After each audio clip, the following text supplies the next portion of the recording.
حاضرین السلام علیکم ورحمۃ اللہ وبرکاتہ۔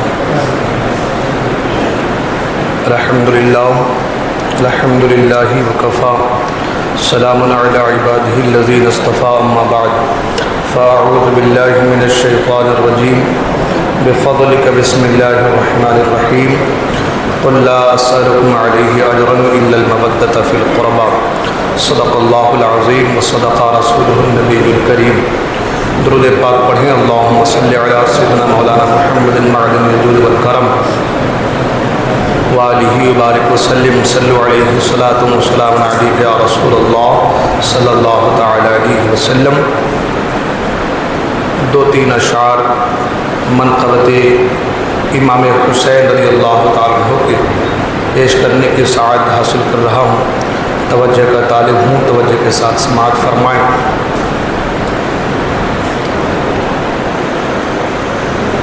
رتبے میں بلند ہمارا حسین ہے، رتبے میں یوں بلند، رتبے میں یوں بلند،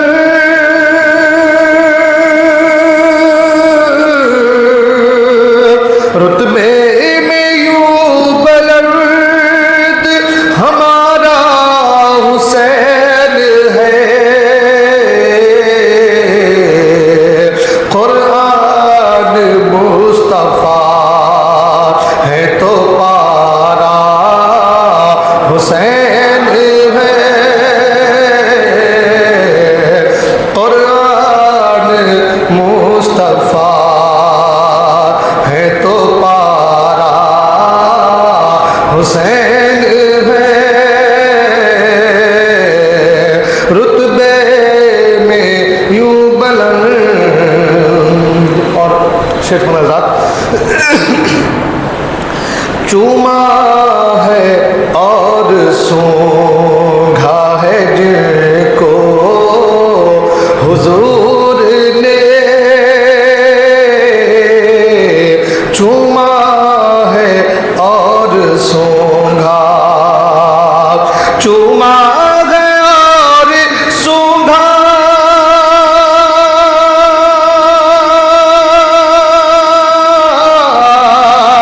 چوما ہے اور سونگھا ہے جن کو حضور نے،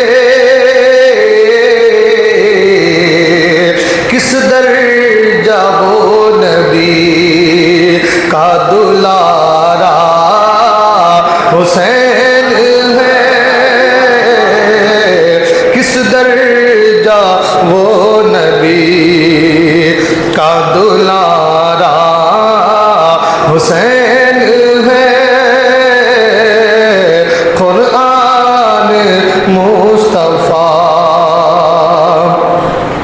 ہے تو پارا حسین ہے، اور انگلی سے یا حسین لکھو دل پہ اور کہو،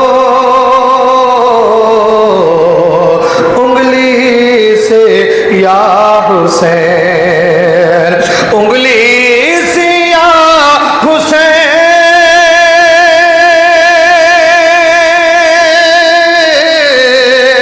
انگلی سے یا حسین لکھو دل پہ اور کہو، ٹوٹے ہوئے دلوں کا سہارا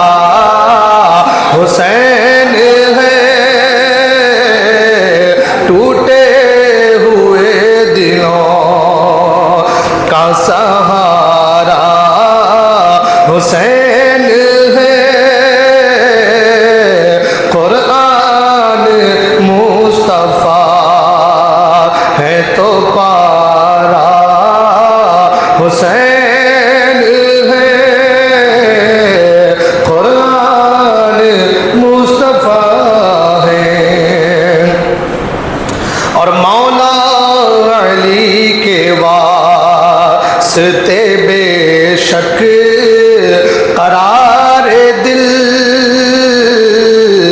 مولا علی کے واسطے بے شک قرار دل، مولا علی کے واسطے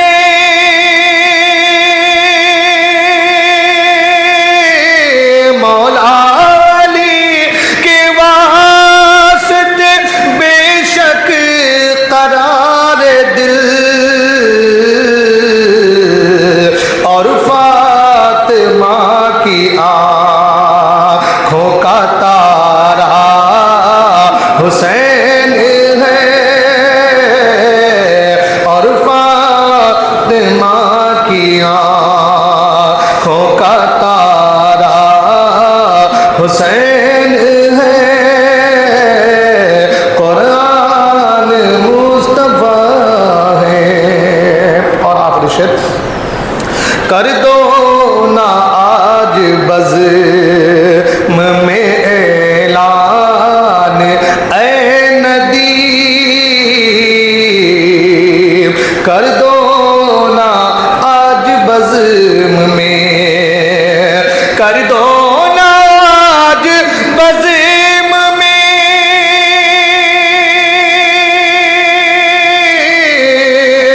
کر دو نا آج بزم میں اعلان اے ندیم، باطل سے جو کبھی نہیں ہارا حسین ہے،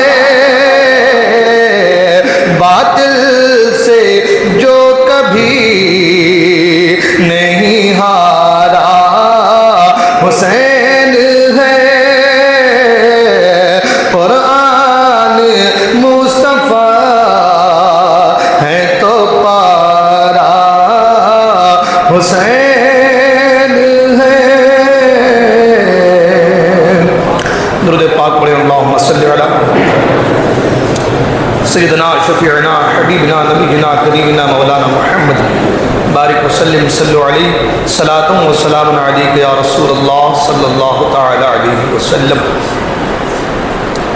حضرات محترم، آج کے اس مقدس دن میں اور یہ مقدس ساعتوں میں کچھ باتیں اہل بیت اطہار کے حوالے سے میں آپ کے گوش گزار کروں، پھر انشاءاللہ الرحمن اس کے بعد محبت اہل بیت حقیقی معنوں میں کون عاشق اہل بیت ہے اس کے حوالے سے بھی کچھ باتیں انشاءاللہ الرحمن، زندگی نے وفا کی، وقت نے ساتھ دیا تو آج، ورنہ انشاءاللہ الرحمن اگلے جمعہ کو گفتگو کرنے کی کوشش کروں گا۔ اہل بیت سے محبت کرنے کا حکم قرآن دیتا ہے، اللہ فرماتا ہے قُلْ لَا أَسْأَلُكُمْ عَلَيْهِ أَجْرًا إِلَّا الْمَوَدَّةَ فِي الْقُرْبَى، میرے محبوب آپ فرما دیجئے کہ تمہیں جو کچھ بھی ملا ہے میرے صدقے میں تم سے اس کا کچھ معاوضہ، کچھ اجرت نہیں چاہتا، بس اتنی بات ہے کہ میرے قرابت داروں سے، میرے گھر والوں سے، میری اہل بیت سے محبت رکھنا۔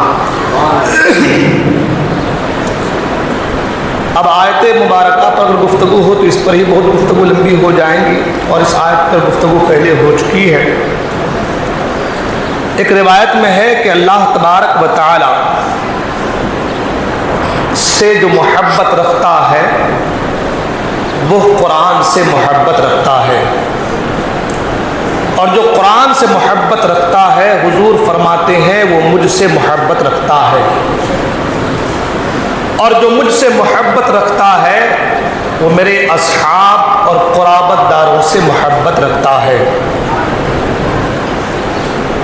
حضرات محترم، پتہ یہ چلا کہ نبی کی آل کی محبت حضور کی محبت ہے، اور حضور کی محبت اللہ کی محبت ہے۔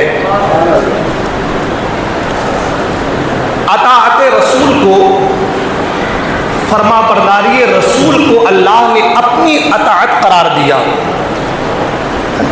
فرمایا قل ان کنتم تحبون اللہ فاتبعونی یحببکم اللہ. محبوب آپ فرما دو قل ان کنتم تحبون اللہ، اگر تم اللہ سے محبت رکھتے ہو، اللہ سے محبت کرتے ہو، فاتبعونی تو میری اتباع کرو، میری پیروی کرو. یحببکم اللہ تو اللہ بھی تم سے محبت فرمائے گا. یعنی اللہ سے محبت کرنا ہے تو قرآن کہتا ہے رسول سے محبت کرو، رسول کی پیروی کرو، رسول کی اتباع کرو. رسول کی اتباع کرو گے تو یحببکم اللہ، اللہ تم سے محبت کرے گا. بڑی سوچنے والی بات ہے ان لوگوں کے لیے جو ڈائریکٹ جانا چاہتے ہیں. جو ڈائریکٹ والے لوگ ہیں ان سے مطالبہ ہے میرے دوست ذرا قرآن تو پڑھو. اللہ نے یہ کیوں نہیں کہا کہ میری اتباع کرو اس میں ہی سب کچھ ہے؟ یہ نہیں کہا مجھ سے محبت کرو اس میں ہی سب کچھ ہے. اللہ نے یہ نہیں کہا. کیا کہا؟ قل ان کنتم تحبون اللہ، اگر تم اللہ سے محبت کرنا چاہتے ہو، اگر تم اللہ سے محبت رکھتے ہو تو محبوب آپ کہہ دو فاتبعونی، میری اتباع کرو. یعنی اللہ کی محبت رسول کی اتباع میں ہے. جملے پر غور کریں کہ اللہ کی محبت رسول کی اتباع میں ہے اور رسول کی اتباع میں اللہ کی محبت ہے.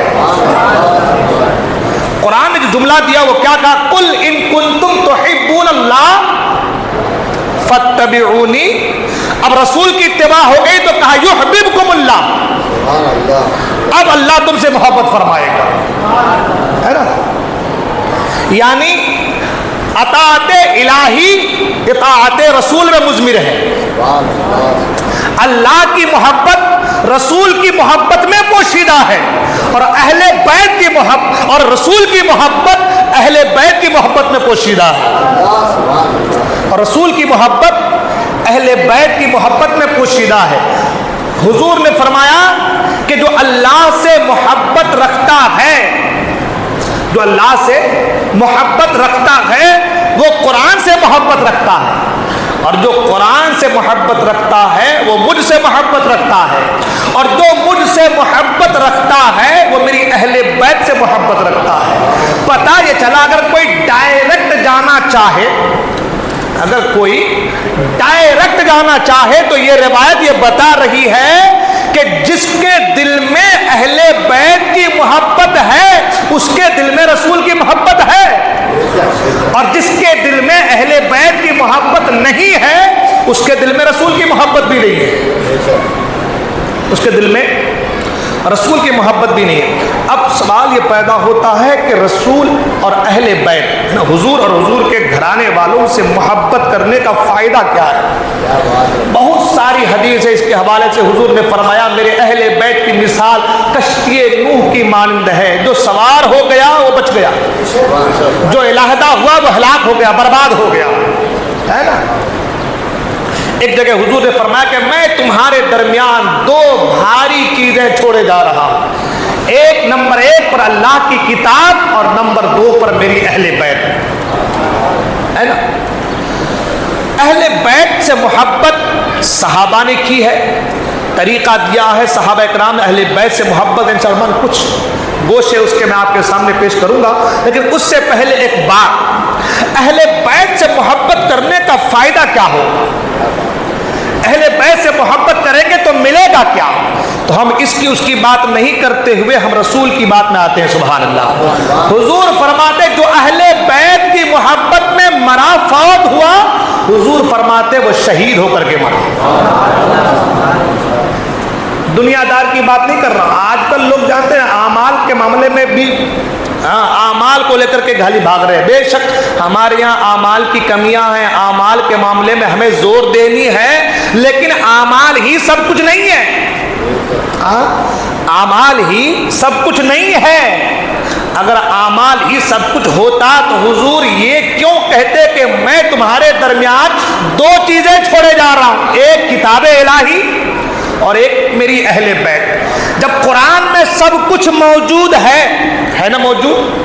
قرآن میں ہدایت ہے کہ نہیں ہے؟ سب کچھ موجود ہے کہ نہیں ہے؟ اللہ نے قرآن میں فرمایا وَلَا رَطْبٍ وَلَا يَابِسٍ إِلَّا فِي كِتَابٍ مُبِينٍ، جو کچھ طری میں، جو کچھ خشکی میں ہے، وہ اس کا سب کچھ روشن بیان قرآن میں موجود ہے، سب کچھ موجود ہے۔ اور یہاں تک قرآن نے کہہ دیا کہ اب تمہارا دین مکمل ہو گیا، دین اسلام جو ان الدین عند اللہ اسلام، جو دین اسلام ہے اس کے تعلق فرمایا الیوم اکملت لکم دینکم، دین مکمل ہو گیا۔ اب آسمان سے یا اللہ کی بارگاہ سے وحی الہی کا نزول ہونے والا نہیں ہے، تو پتہ یہ چلا قرآن میں سب ہے۔ جب قرآن میں سب ہے تو اللہ کے رسول کا یہ فرمانا کہ دو چیزیں چھوڑے جا رہا ہوں، فرمان تو یہ ہونا چاہیے کہ تمہارے کتاب الہی کافی ہے۔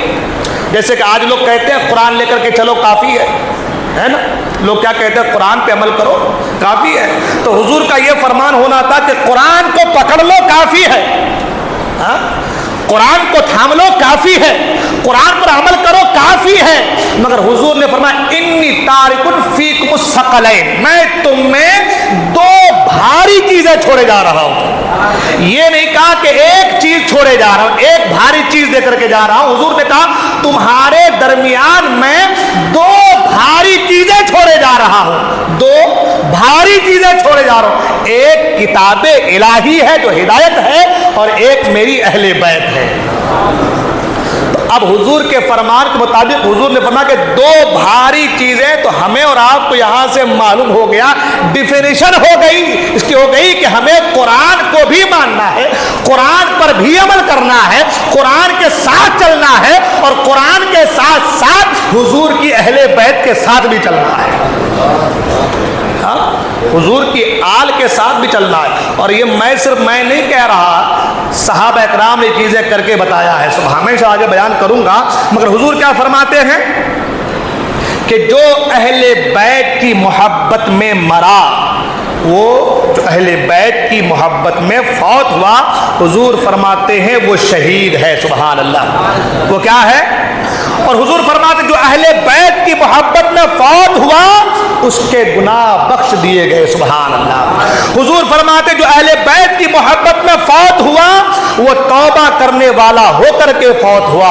حضور فرماتے جو اہل بیت کی محبت میں فوت ہوا وہ مکمل ایمان کے ساتھ دنیا سے گیا۔ حضور فرماتے ہیں جو اہل بیت کی محبت میں فوت ہوا منکر نکیر جنت کی خوشخبری انہیں سنائیں گے۔ سبحان اللہ، سوچنے والی بات ہے۔ حضور کی اہل بیت سے محبت ایمان کی نشانی ہے۔ سبحان اللہ، حضور کی اہل بیت سے محبت ایمان کے مکمل ہونے کی نشانی ہے۔ سبحان اللہ، حضور کی اہل بیت کی محبت جو محبت میں فوت ہو جائے حضور فرماتے وہ توبہ کرنے والا ہو کر مرا۔ سبحان اللہ، اتنے فضائل، اتنے خصائص ان نفوس قدسیہ کے ہیں جنہیں ہم اور آپ پوری دنیا اہل بیت اطہار کے نام سے جانتی ہیں۔ ان سے محبت کرنے کا یہ معاملہ ہے، یہ صلہ ہے، تو مجھے بتاؤ کہ ان سے محبت کرنا چاہیے یا ان کے دامن کو چھوڑ دینا چاہیے؟ محبت کرنی چاہیے۔ اب سوال یہ ہوتا ہے، آج کل لوگ کہتے ہیں کہ کیا محبت کرنا ضروری ہے، اعمال سے کام نہیں چلے گا؟ سوال یہ ہوتا ہے کہ بھائی اہل بیت سے محبت کرنا کیا ضروری ہے، اعمال سے کام نہیں چلے گا؟ تو میں آپ کو بتا دوں کہ اعمال بے شک ضروری ہے، نماز، روزہ، حج، زکوٰۃ، سارے نیک اعمال، اچھے اعمال، یہ سارے ضروری ہیں، مگر ساتھ ہی ساتھ اہل بیت کی محبت بھی ضروری ہے۔ حضور فرماتے ایک شخص کے حوالے سے کہ ایک شخص خانہ کعبہ میں مقام ابراہیم اور حجر اسود کے درمیان ہے۔ کہاں ہے؟ مقام ابراہیم اور حجر اسود، یعنی مقام ابراہیم اور حجر اسود کے درمیان کی جو جگہ ہے وہاں پر خانہ کعبہ کا دروازہ ہے، ملتزم ہے نا، جہاں پہ آج لوگ اس کو پکڑ، چوکھٹ کو پکڑ کر کے دعا کرتے ہیں، ہے نا۔ حضور کیا فرماتے ہیں کہ ایک شخص مقام ابراہیم اور حجر اسود کے درمیان ہے، اور وہ انسان روزے سے ہے۔ کس سے ہے؟ روزہ رکھا ہوا ہے۔ کہاں ہے؟ مقام ابراہیم اور حجر اسود کے بیچ میں ہے۔ وہ انسان روزے سے ہے، نماز پڑھ رہا ہے، روزے سے ہے، نماز پڑھ رہا ہے، حجر اسود اور مقام ابراہیم کے درمیان ہے۔ اب ایسا انسان، اس شخص کے بارے میں آپ کیا کہیں گے؟ ایسے انسان کے بارے میں آپ کیا کہیں گے؟ آپ یہی کہیں گے کہ جو انسان مقام ابراہیم اور حجر اسود کے درمیان ہو، روزے سے ہو، نماز پڑھ رہا ہو، اور نماز پڑھنے کے بعد وہیں پر ان کی موت ہو جائے، وہیں پر ان کی موت ہو جائے، تو ایسے آدمی کے تعلق سے آپ گواہی کیا دیں گے؟ یہی دیں گے کہ وہ آدمی جنتی ہے۔ یہی گواہی دیں گے نا کہ وہ آدمی جنتی ہے۔ مقام ابراہیم اور حجر اسود کے درمیان ہے، روزے سے ہے، نماز پڑھ رہا ہے، اور نماز کے بعد یا نماز ہی میں ان کا انتقال ہو چکا ہے، تو ہر انسان یہ کہے گا اتنی پاک سرزمین کے جہاں پر ایک نماز 1,00,000 نماز کے برابر، جہاں پر ایک نماز 1,00,000 نماز کے برابر وہ انسان روزے سے ہے، حجر اسود کے قریب ہے، خانہ کعبہ کے قریب ہے، مقام ابراہیم کے پاس ہے، وہ انسان روزے سے ہے، نماز کی حالت میں ہے، اور روح قبض انصری سے پرواز کر رہی ہے، ہر انسان گواہی دے گا کہ وہ انسان جنتی ہے۔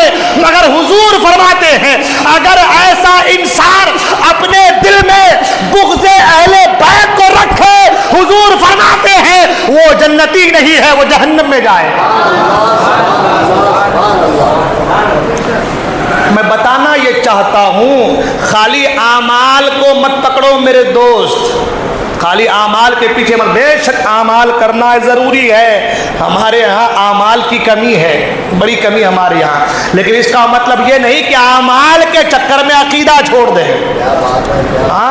اس کا معنی قطعاً یہ نہیں ہو سکتا کہ اعمال کی وجہ سے عقیدہ چھوڑ دیں۔ عقیدے کو مضبوط کر کے اعمال کرو، انشاءاللہ کامیاب ہوتے نظر آؤ گے، ہے نا؟ انشاءاللہ الرحمن کامیاب ہوتے نظر آؤ گے۔ تو اس سے پتہ یہ چلا کہ اعمال بھی ضروری ہے، اور ساتھ ہی ساتھ اہل بیت اطہار کی محبت بھی ضروری ہے۔ یہی وجہ ہے کہ بخاری اور مسلم شریف کی متفق علیہ حدیث پاک، حضرت عقبہ بن عامر رضی اللہ تعالی حدیث کے راوی، وہ فرماتے ہیں کہ میں نے دیکھا کہ حضرت ابو بکر صدیق رضی اللہ تعالی عنہ حضرت امام حسن کو اپنے کاندھے پر بٹھا کر مدینے کی گلیوں سے گزر رہے ہیں۔ سبحان اللہ۔ آج یہ بھی بڑا شوشہ چھوڑا جا رہا ہے کہ صحابہ اکرام کو اہل بیت سے محبت ہی نہیں تھی، معاذ اللہ، ہے نا؟ اللہ اپنے حفظ و امان میں رکھے ہمیں ایسی باتیں سوچنے سے بھی۔ الیاذ باللہ، ایسا کیسے ہو سکتا ہے؟ حضرت ابو بکر صدیق رضی اللہ تعالیٰ عنہ امام حسن کو اپنے کاندھے پر بٹھائے ہیں اور مدینے کی گلیوں سے گزر رہے ہیں۔ آپ نے بہت ساری تقریریں سنی ہوں گی، کسی بھی تقریر میں آپ نے یہ سنا ہے، یا آپ نے کتاب اگر پڑھی ہے تو کسی بھی کتاب میں آپ نے ایسا کچھ پڑھا ہے کہ حضرت ابو بکر صدیق رضی اللہ تعالیٰ عنہ نے کبھی اپنے بیٹے کو اپنے کاندھے پر بٹھا کر کے مدینے کی گلیوں میں گھومے ہیں؟ آپ نے سنا ہے؟ آپ نے نہیں سنا ہوگا، میں نے تو نہیں سنا ہے، نہ میں نے اب تک پڑھا ہے کہ ابو بکر صدیق نے اپنے بیٹے کو اپنے کاندھے پر بٹھا کر مدینے کے گلیوں میں گھمایا ہے، میں نے تو نہیں سنا۔ لیکن بخاری میں یہ حدیث موجود ہے کہ حضرت ابو بکر صدیق رضی اللہ تعالیٰ عنہ امام حسن کو، نواسۂ رسول کو، رسول کی آل کو، فاطمہ کے لاڈلے کو، علی کے دل کے چین کو اپنے کاندھے پر بٹھا کر مدینے کی گلیوں میں گشت کرا رہے ہیں۔ سبحان اللہ۔ راوی حضرت عقبہ بن عامر ہے، وہ کہتے ہیں کہ میں نے دیکھا کہ حضرت ابو بکر صدیق حسن مجتبیٰ کو اپنے کاندھے پر بٹھا کر مدینے کے گلیوں میں گھما رہے ہیں، اور حضرت علی مرتضیٰ کھڑے ہیں۔ ابو بکر صدیق کہتے کہتے ہیں اے علی مرتضیٰ مجھے خدا کی عزت کی قسم حسن مجتبی تمہارے شبیہ نہیں بلکہ رسول کے شبیہ نظر آتے ہیں. سبحان اللہ. حسن مجتبی تمہارے شبیہ نہیں بلکہ رسول کے شبیہ نظر آتے ہیں. اس لیے ہر دور کے علماء نے حسن مجتبی کو حسین شہید کربلا کو اگر شبیہ کہا ہے تو ہم شبیہ علی مرتضیٰ نہیں بلکہ ہم شبیہ مصطفیٰ کہا ہے. سبحان اللہ. ہم شبیہ مصطفیٰ کہا ہے. سبحان اللہ. تو حضرت ابو بکر صدیق رضی اللہ تعالی عنہ امام حسن کے تعلق سے کہتے ہیں اے علی مرتضیٰ حسن مجتبی تمہاری شبیہ نہیں بلکہ رسول کی شبیہ نظر آتے ہیں. تو اس بات پر حضرت علی مرتضیٰ رضی اللہ تعالی عنہ مسکرانے لگتے ہیں. سبحان اللہ. اور ایک دوسری روایت میں ہے کہ آپ نے ایک کاندھے پر حضرت امام حسن کو اور دوسرے کاندھے پر امام حسین کو لے کر کے مدینے کی گلیوں میں گھوم رہے ہیں. سبحان اللہ. یہ ان کی محبت کا عالم ہے اہل بیت اطہار سے. یہ ان کی عقیدت کا عالم ہے اہل بیت اطہار سے. اور یہی تک نہیں, میں نے پہلے کہا کہ سب سے پہلے آج ہم لوگ اہل بیت کی محبت کو صحابہ کے طرز پر, صحابہ اکرام کی زندگی کے حوالے سے اہل بیت کی محبت کو دیکھیں گے. پھر انشاءاللہ الرحمن ہم اپنے تعلق سے کچھ باتیں عرض کرنے کی کوشش کریں گے کہ صحابہ اکرام کس قدر محبت اہل بیت اطہار سے فرمایا کرتے تھے. حضرت عمر فاروق اعظم رضی اللہ عنہ کا دور ہے اور مدائن فتح ہوا ہے. مدین جو کہتے ہیں مدائن فتح ہوا ہے, مال غنیمت آیا ہے اور مسجد نبوی شریف میں سارے مال غنیمت کو جمع کیا گیا ہے. مال غنیمت جب بھی آتا تو آپ لوگ نے بارہا سنا ہوگا علماء اکرام سے, مال غنیمت کو جانثاروں میں مجاہدین میں مال غنیمت کو تقسیم کر دیا جاتا تھا. عمر فاروق اعظم کا زمانہ ہے اور مدائن فتح ہوا ہے, مال غنیمت بہت سارا آیا ہوا ہے, مسجد میں دسترخوان لگا دیا, چادر بچھا دیا گیا ہے اور سارے مال غنیمت کو مسجد میں رکھ دیا گیا ہے. اتنے میں حضرت عمر فاروق اعظم رضی اللہ عنہ نے فرمایا کہ حسن ابن علی کہاں ہے. کیا کہا؟ حسن ابن علی کہاں ہے. حضرت امام حسن رضی اللہ عنہ آئے اور جب آئے تو آپ نے فرمایا مرحبا مرحبا خوش آمدید, آپ آئے ہیں. سبحان اللہ. آپ آئے تو جیسے ہی امام حسن آئے اور آنے کے بعد کہا یا امیر المومنین مجھے بھی مال غنیمت سے عطا فرما دیں. یہاں پر ایک بات یہ کہ امام حسن آئے تو کیا کہا یا امیر المومنین, یعنی ابو بکر صدیق رضی اللہ عنہ نے اپنے بعد جو عمر فاروق اعظم کو خلیفہ بنایا تو ان کی خلافت کے حوالے سے کسی کو کوئی شک نہیں. اگر ایسا ہوتا تو امام حسن نہیں کہتے یا امیر المومنین. اگر ایسا کچھ معاملہ ہوتا تو امام حسن, کیونکہ وہ لوگ ان کی اولاد میں ہیں جو سر کٹانا جانتے ہیں مگر سر جھکانا نہیں جانتے. کیا کہا یا امیر المومنین ہمیں بھی مال غنیمت سے عطا کیجیے.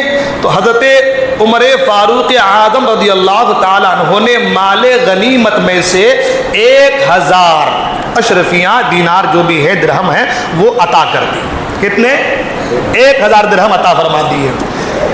حضرت امام حسن چلے گئے, امام حسین بلائے گئے, امام حسین آئے, مرحبا مرحبا کی ذات بلند ہوئی اور پھر امام حسین کو بھی 1000 درہم عطا کر دے دیے گئے. امام حسین چلے گئے. اس کے بعد حضرت عمر فاروق اعظم رضی اللہ عنہ کا بیٹا حضرت عبداللہ ابن عمر آئے. کون آئے؟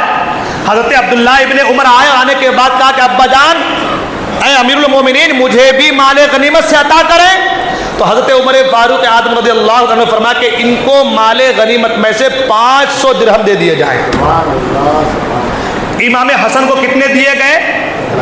1000 درہم. حسین اعظم کتنے دیے گئے؟ 1000 درہم.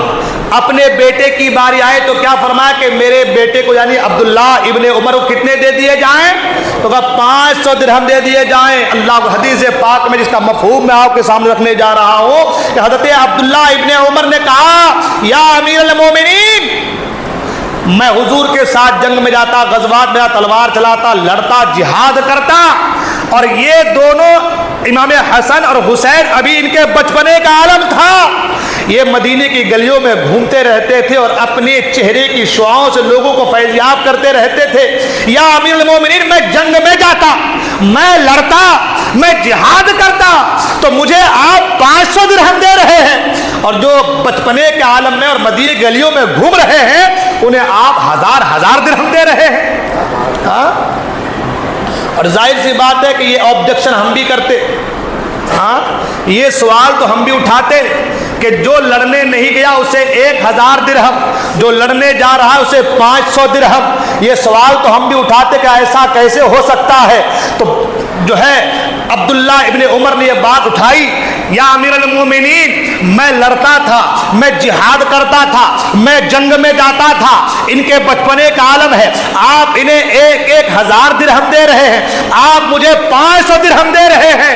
حضرت عمر فاروق اعظم کا جواب سنیں, سبحان اللہ, ایمان تازہ ہو جائے گا. عمر فاروق اعظم رضی اللہ عنہ فرماتے ہیں ہاں بات تو تم صحیح کہہ رہے ہو کہ انہیں میں نے 1000 درہم دیا ہے اور تمہیں میں نے 500 درہم دیا ہے, لیکن اے عبداللہ ابن عمر ایک کام کرو, جاؤ اور جا کر کے ان کے باپ کی طرح باپ لے کر کے آؤ, ان کی ماں کی طرح کوئی ماں لے کر کے آؤ, ان کے نانا کی طرح کوئی نانا لے کر کے آؤ, ان کی نانی کی طرح کوئی نانی لے کر کے آؤ, ان کے خالہ کی طرح کوئی خالہ لے کر کے آؤ, ان کے ماموں کی طرح کوئی ماموں لے کر کے آؤ. یعنی کہنے کا مطلب یہ ہے ان کا باپ ہے تو حیدر کرار ہے, ان کی ماں ہے جنتی عورتوں کی سردار ہے, ان کا نانا ہے کائنات کا مالک و مختار ہے, ان کی نانی ہے کائنات کی عورتوں میں سب سے ممتاز ہے. نہ ان کے خالاؤں کا جواب ہے, نہ ان کے ماموں کا جواب ہے, نہ ان کے نانا کا جواب ہے, نہ ان کے نانی کا جواب ہے, نہ ان کے باپ کا جواب ہے,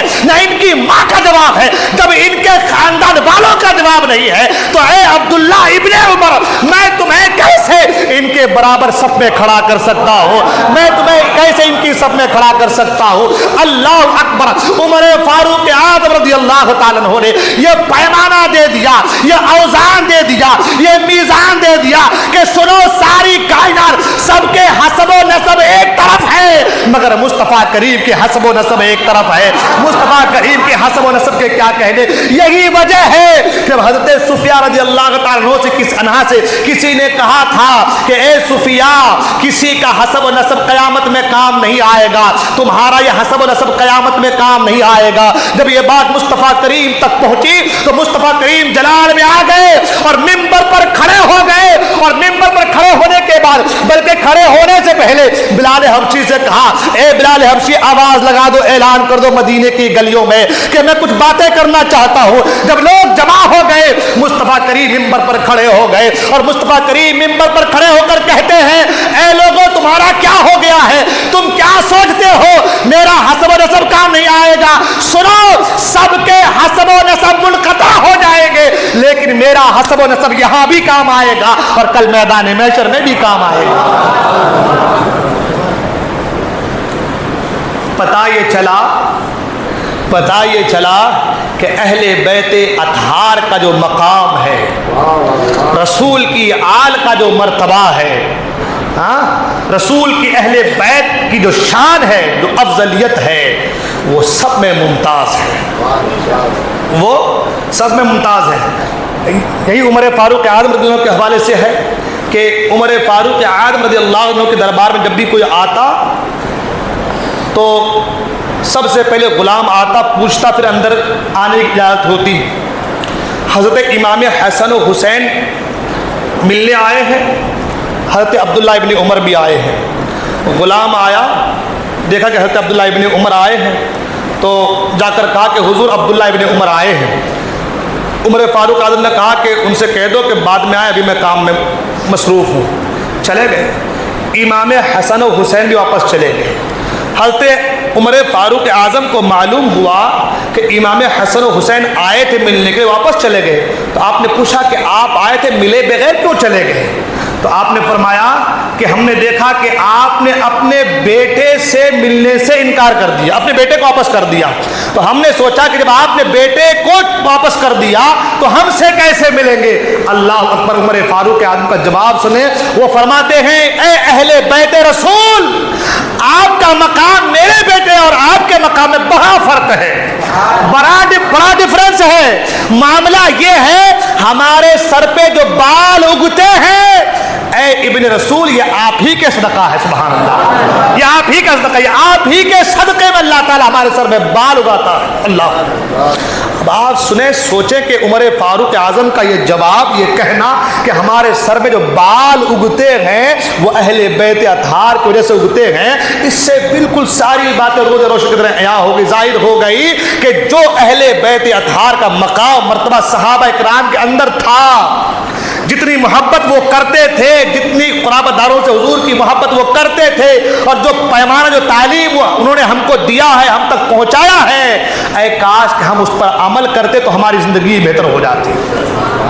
مگر کچھ ایسے خارجی قسم کے لوگ، کچھ ایسے لوگ بیچ میں گھس گئے کہ جنہوں نے سارا معاملات درہم برہم کر دیا، اور نہ جانے کیا کیا صحابہ کرام کے تعلق سے لوگوں کے دلوں میں باتیں بٹھا دی، جس کی وجہ سے آج لوگ کہتے ہیں کہ صحابہ کرام نے ان کے ساتھ اچھا سلوک نہیں کیا۔ عمر بن عبدالعزیز، جن کو خلیفہ خامس بھی کہا گیا ہے، پانچواں خلیفہ جو کہا گیا ہے، جس کو ثانیہ عمر کہا گیا ہے، عمر بن عبدالعزیز رضی اللہ تعالیٰ عنہ، ہے نا، ان کی بارگاہ میں ایک بار، ان کے پاس ایک بار حضرت امام حسن کے پوتے، امام حسن کے بیٹے حسن المثنیٰ، ان کے بیٹے حضرت عبداللہ ایک بار ان کے یہاں آ گئے کسی کام، کس غرض غایت سے۔ جیسے ہی آئے اور عمر بن عبدالعزیز نے دیکھا کہ امام حسن کے پوتے آئے ہیں تو فوراً اپنے تخت سے اٹھے، قریب آئے، اور قریب آنے کے بعد اہلوں کو سر مرحبا کہا، اور جو بھی حاجتیں تھیں وہ تمام تر پوری کی، اور پوری کرنے کے بعد کہا کہ اے اہل بیت اطہار، کیا کہا؟ اے اہل بیت اطہار، اب اس کے بعد کبھی آپ میرے یہاں نہ آئیں۔ کیا کہا؟ اب اس کے بعد کبھی آپ میرے یہاں نہ آئیں، اگر آپ کو کسی چیز کی حاجت ہو تو ایک رقعہ لکھ کر کے بھیج دے، غلام حاضر ہو جائے گا۔ اس کے بعد کسی چیز کی ضرورت ہو تو آپ لکھ کر بھیج دیں، یہ حاضر ہو جائے گا، میں خود حاضر ہو جاؤں گا، یا کسی کو بھیج دیں، آپ کا کام ہو جائے گا۔ آپ میرے پاس، میرے دربار میں نہ آئیں اس لیے کہ مجھے حیا آتی ہے، کل قیامت کے دن اگر مجھ سے اللہ پوچھ لے کہ میرے محبوب کا نواسہ تیری بارگاہ میں آیا تھا، تو نے خبر کیوں نہیں لی، تو میں جواب کیا دوں گا؟ اللہ اکبر۔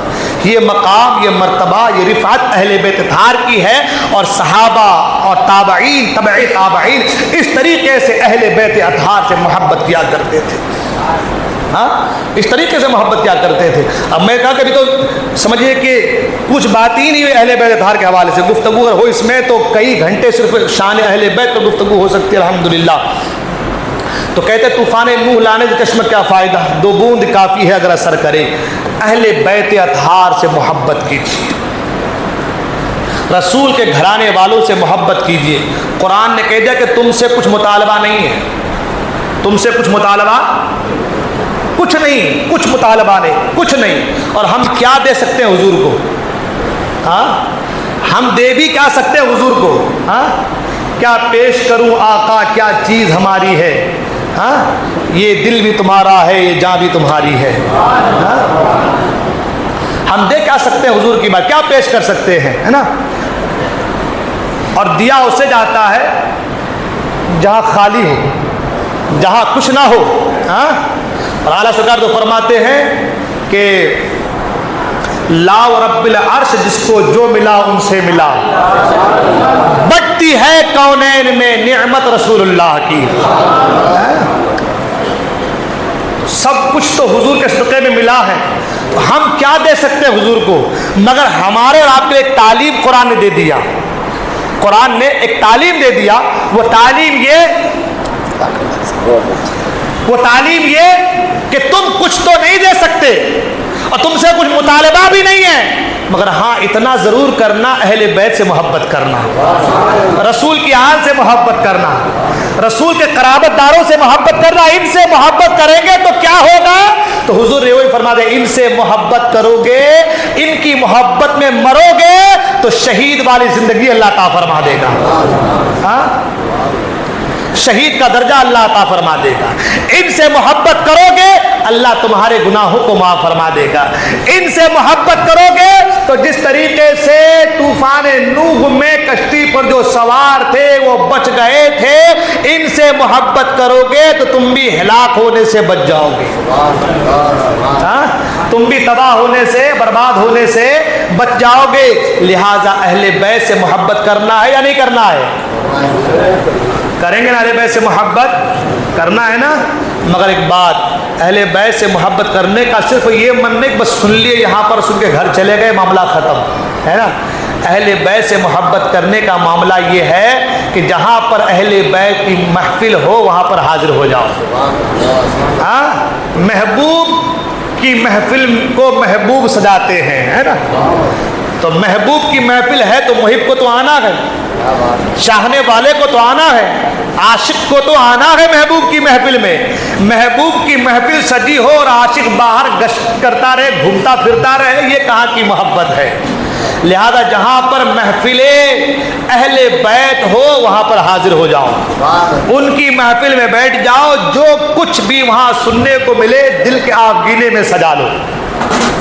خرافات سے اپنے آپ کو بچا لو, برائیوں سے اپنے آپ کو بچا لو, تمام تر برے افعال سے اپنے آپ کو بچا لو, نیکیوں کے راستے پر چلنے کی کوشش کرو. یہی اہل بیت کی محبت ہے, یہی اہل بیت سے پیار ہے نا.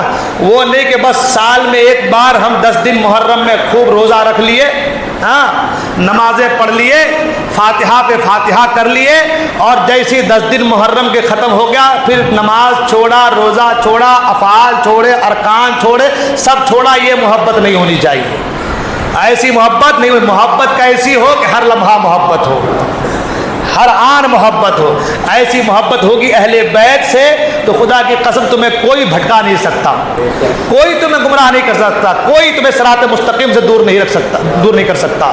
اس لیے ایسی محبت اہل بیت کی اپنے سینے میں پیدا کرو, اور خرافات سے, برائیوں سے جو ابھی ہمارے یہاں چل رہا ہے, خاص کر کے پیرہن کا معاملہ جو آ رہا ہے, ان خرافات سے اپنے آپ کو بچائیے ہے نا. اہل بیت سے اگر محبت ہے تو ان خرافات سے اپنے آپ کو دور رکھیے. کچھ لوگ کہتے ہیں حضرت وہ کر رہے ہیں ہم صرف دیکھ رہے ہیں, جانے کی ضرورت نہیں ہے نا, جانے کی ضرورت. گناہ کی محفل میں کیوں جائیں بھائی؟ چور کے ساتھ آدمی اگر ہے, اگر وہ چوری نہیں بھی کر رہا تو بھی ان کا نام چوروں میں ہی شمار ہے, صحیح ہے نا. تو ہم کو کیوں جانا ان کے ساتھ؟ کوئی ضرورت نہیں ہے. اپنی مسجد میں آئیں گے, اللہ کی بندگی کریں گے, عبادت کریں گے, نماز پڑھیں گے, یہیں بیٹھے بیٹھے درود پڑھیں گے نبی پر, نبی کی آل پر, انشاءاللہ بیڑا پار ہوگا ہے نا. تو اپنے کو جانا, وہی لوگ جائیں گے جن کو دین سے کوئی مطلب, کوئی سروکار نہیں ہے. جو بات ہے فائنل, ہاں وہی لوگ جائیں گے جن سے دین کو, جو دین کو تباہ کرنے پہ تلے ہوئے ہیں, جو دین کو بدنام کرنے پہ تلے ہوئے ہیں. اسلام میں یہ چیزیں نہیں ہے, اسلام میں ڈھول تاشے گاجے باجے نہیں ہے. ارے حضور نے تو یہاں تک فرما دیا زیادہ زور سے مت ہنسا کرو, اس لیے کہ موت کو یاد کرو, موت کو یاد کرو گے ہنسنا بھول جاؤ گے. زیادہ کھل کھلا کر ہنسنے کو منع فرمایا ہے. قرآن نے کہا فَلْيَضْحَكُوا قَلِيلًا وَلْيَبْكُوا كَثِيرًا, کم ہنسو زیادہ رویا کرو ہے نا. جب قرآن نے کہا فَلْيَضْحَكُوا قَلِيلًا, کم ہنسا کرو, تو پھر کم ہنسنا, وہاں جو آدمی جاتا ہے ڈھول تاشے میں تو خوب کھلکھلاتا ہے, شور شرابہ مستی ناچ کرتا ہے کہ نہیں کرتا ہے. تو جب زیادہ ہنسنا منع ہے تو ناچنا کیسے منع نہیں ہو جائے گا؟ اس لیے اللہ کے واسطے سمجھو دین کو, حقیقت کو سمجھو, دین کی اصل کو سمجھو. ان خرافات سے اپنے آپ کو بچاؤ. اپنے گھر والوں, جتنے لوگ یہاں پر بیٹھے اگر سب نہ جائیں اور سب اپنے اپنے گھر والوں کو بچا لیں تو میں تو کہہ رہا ہوں کہ بابا خالی خالی جائیں گے سب ہے نا. وہ جو نکلیں گے وہ سب جو بھی تماشے وہ سب خالی خالی جائیں گے. اگر جتنے لوگ یہاں بیٹھے ہیں سب کے سب اس پہ عمل کر لیں گے, مجھے نہیں جانا ہے, میرے پریوار کو نہیں بھیجنا ہے, تو خالی خالی ہوگا کہ نہیں ہوگا؟ اس سال خالی ہو, اگلے سال بندی ہو جائے گا ڈائریکٹ. مگر ہم ساتھ دیتے ہیں. ہاں ہم کیا کرتے ہیں, وہ کر رہا ہے ہم نہیں کر رہے ہیں, بیوی جا رہی ہے, وہ کر رہا ہے ہم نہیں کر رہے ہیں, بچے جا رہے ہیں, وہ کر رہا ہے ہم نہیں کر رہے ہیں, ہم دیکھنے جا رہے ہیں. تو کہنے کا مطلب ہے کیا کہ اللہ کے واسطے ان خرافات سے اپنے آپ کو بچائیں. آپ کا بھی ذمہ ہے کہ آپ اپنے پریوار کی حفاظت کریں, ان کو امر بالمعروف اور نہی عن المنکر کے حوالے سے تاکید کریں, ٹھیک ہے نا. اللہ تعالی ہم تمام کو کہنے سننے کرنے کی توفیق عطا فرمائے. بولنے کی غلطی کو میں توبہ کرتا ہوں, استغفر اللہ ربی من کل ذنب و اتوب الیہ, لا الہ الا اللہ محمد صلی اللہ علیہ وسلم. السلام علیکم و رحمۃ اللہ وبرکاتہ.